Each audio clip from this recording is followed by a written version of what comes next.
Well, the Packers come away with a big win in Seattle with a final score of 30-13. They improved to 10-4 on the season, and most websites have their playoff chances at like 99% or above. And this was a good game. And there was definitely times where it was frustrating, and we can get more into that. But to start with some of the positives, offense started hot. I know that was an issue versus Detroit. Came out looking flat, a couple 3-and-outs, a punt, and then Christian Watson had that fumble. This Packers team comes out hot. They get off to that early lead. That's what we want. That's what we want to see moving forward, especially in the playoffs. Jordan Love looked great, 20 for 27, 229 yards and 2 touchdowns.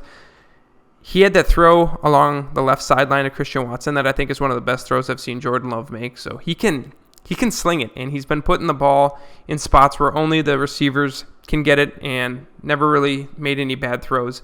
A couple of them he missed the open receiver. I think one of them, Jaden Reed, fell down, so that wasn't Love's fault. And then they had that play that could have been a touchdown. I think it was Dobbs in the end zone. They could have went up 21-3, but Dobbs was looking the wrong way. It wasn't Love's fault. But overall, fantastic game by Jordan Love. I think this is the 4th game in a row now he hasn't thrown an interception. So again, when Jordan Love plays clean football, the Packers are a very, very dangerous team, and that's what we want to see. And I was talking to, I don't remember who I was talking to earlier this week, but I was saying that even if this is the trend that Jordan Love is going to continue throughout his career, where maybe he starts out the first 7 or 8 games, kind of throws more picks than you'd like to see, but then down the stretch always turns it on, I would rather have that than just a quarterback who's either mediocre or obviously playing hot during the first half of the season. Now, we would love to see him continue this trend throughout the entire season, but if this is how he is and he gets hot during the playoffs, that's what you want to see. So another good day by Josh Jacobs. We ran the ball a lot. He had 94 total yards and a touchdown. He had that fumble, which sucks, but I don't really blame him too much for that.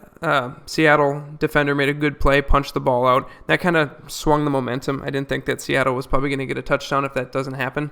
So big game for Josh Jacobs. He's been excellent for the Packers. Big free agent signing. I'm really happy we got him. Jaden Reed, 3 carries for 27 yards. Jaden Reed had some big plays, but nothing crazy. And we got to talk about Romeo Doubs. So this is the 2nd time this year he's come back. That first time earlier this year he came back from that suspension. He had 2 touchdowns. Looked great. He's coming back from the concussion he had against was it the Dolphins or the 49ers? I think it was against the 49ers where he had that concussion.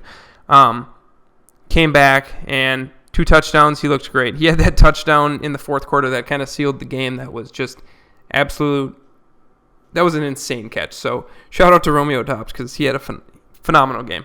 Also, I just remembered one more thing I want to point out about Jordan Love is this is the 2nd or 3rd play he's made this year where he looks like Rodgers, where he saw, it wasn't a 12-man on the field call, but it was they jumped early and he took the free play and just chucked it down. And Tucker Kraft jumped up and made that play, and that was like a gain of like 35. So just again, seeing Jordan Love make those throws and being able to see when a defense jumps off sides, or I think it was against the Bears where they had 12 men on the field, and him being able to take advantage of that and get that free play is huge.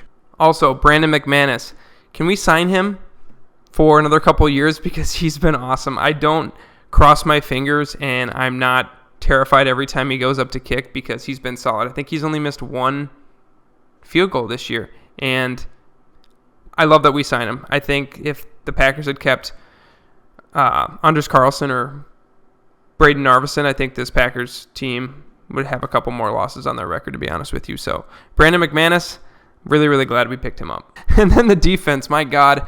It's the thing that we've been talking about all year is the pass rush and how it's not been good enough. And holy shit, they were like getting shot out of a cannon. Edgerrin Cooper, Rashawn Gary, good Lord. They were getting after Geno Smith constantly. He made that really, really bad interception under pressure, which was another one that kind of switched the momentum because Seattle was driving. And hopefully Geno's okay. I heard that he doesn't have it's nothing super serious, so hopefully Geno Smith gets better because they're definitely a different team with Geno Smith. Then Sam Howell came in, and I don't know if the football was glued to his hands, but my God, he was just holding onto the ball forever, and I think they sacked him 3 times in a row. So, yeah, that was just Packers were feasting on the Seattle offensive line and their quarterback. So it was great to see the Packers pass rush finally get some success, and let's hope we can continue that. I know Seattle's offensive line isn't good, but let's continue that the next few games and into the postseason, because if they can generate that much pressure, that is going to cause a lot of problems for opposing offenses. And then the defense overall, solid performance. I think this is one of their best performances of the year. Some of the pass defense wasn't great. Jackson Smith and Jigba was open a few times. I think DK Metcalf had a couple big plays. But overall, run game was good, and very, very impressed with the defense. They gave up that one rushing touchdown, but other than that, they were holding them to field goals, which is something you really, really want to see. And I'm glad that we finally had a game where the defense played pretty good throughout the entire 60 minutes. And moving on to some of the negatives, just another game where the Packers kind of let the team stay in there. They had multiple chances to really put this game away. Now 30-13, I'm not going to sit here and really complain. They won by 17 points, so pretty damn good win, especially in Seattle, which is a hard place to play. And Seattle's been a good team this year. Although a little bit streaky, they're a pretty solid team. Anyways, so they let the Seahawks kind of get close. Jacobs fumbled that ball, and then all of a sudden there was a little bit of momentum switch. Now, I was never super worried, but just flashbacks to Seattle being up by points. I know you guys know what I'm talking about. Anyways, in the second half, Josh Jacobs couldn't really get going, and neither could the Packers offense. And this seems to kind of be a trend where the Packers get up by a couple scores and they take their foot off the gas. And that is not something that I enjoy watching, because they ran the ball and they moved so well in the first half, and then they just kind of fell out of sync. I don't really know what happened.